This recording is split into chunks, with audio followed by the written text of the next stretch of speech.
Welcome to last bench Tamil podcast. ஒரு ஊரில் ஒரு விவசாயி இருந்தார்.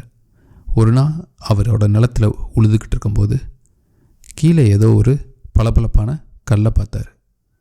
அதை எடுத்து பார்த்தாரு. பளபளப்பாக இருந்துச்சு, ஆனால் அது என்னன்னு அவருக்கு தெரியல.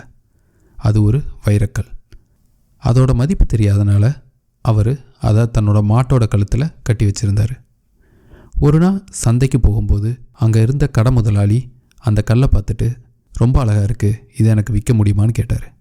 அந்த விவசாயி 50 ரூபானா கொடுக்குறேன்னு சொன்னார். கடை முதலாளியும் வாங்கி தன்னோட கல்லாப்பெட்டி மேலேயே அதை வச்சுக்கிட்டார். அந்த கடை முதலாளிக்கும் அது ஒரு வைரக்கல்ங்கிறது தெரியாது. சில நாட்கள் கழித்து அந்த கடைக்கு ஒரு நகை வியாபாரி வந்தார். அவருக்கு பார்த்தோன்னே அது மதிப்பு வாய்ந்த வைரக்கல்ங்கிறது தெரிஞ்சிருச்சு. அது பல லட்சங்கள் கூட போகும்னு தோணுச்சு. ஆனால் அந்த கடை முதலாளிக்கு அதோட மதிப்பு தெரியலேங்கிறது அவர் அதை வெளியே சும்மா வச்சுருந்தப்போ அவருக்கு தெரிஞ்சிருச்சு. அதனால் அந்த கடை முதலாளிக்கிட்ட, இந்த கல் நல்லா இருக்குது, நான் வாங்கிக்கிறேன், விற்க முடியுமான்னு கேட்டார்.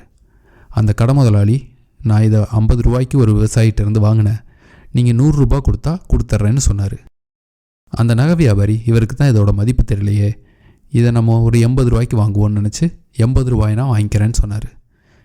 உடனே கடை முதலாளி, இல்லை தரமாட்டேன்னு சொல்லிட்டார்.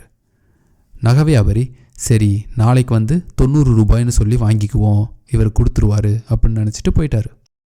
அடுத்த நாள் நகை வியாபாரி கடைக்கு வந்தார். அப்போ அந்த வைரக்கல் அங்கே இல்லை.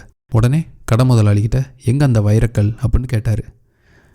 நேற்று நீங்கள் போனதுக்கப்புறம் இன்னொரு நகை வியாபாரி வந்தார், அவர் அதை பார்த்துட்டு ரொம்ப அழகாக இருக்குன்னு சொல்லி 100 ரூபா கொடுத்து வாங்கிக்கிட்டாரு அப்படின்னு சொன்னார்.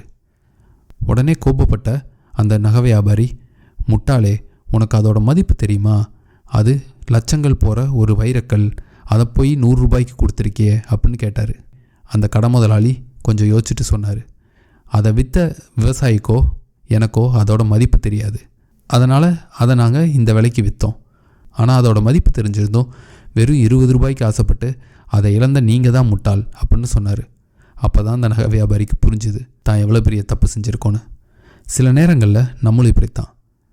நம்மக்கிட்ட பெரிய கனவுகள் இருக்கும், பெரிய பெரிய திட்டங்கள் இருக்கும், ஆனால் அதை செய்யாமல் சின்ன சின்ன விஷயங்களுக்காக அதை ஒட்டி போடுவோம். சின்ன சின்ன ஆசைகளாலையும் சின்ன சின்ன பயங்களாலையும் பெரிய விஷயங்களை செய்யாமல் ஒத்தி போட்டுருவோம். உங்களுக்கு ஒரு குறிக்கோள் இருந்தால் அதை உடனே செய்யுங்க. அது எவ்வளவு கடினமான விஷயமா இருந்தாலும் அதுக்காக உடனே முயற்சி செய்யுங்க, வெற்றி பெறுவீர்கள்.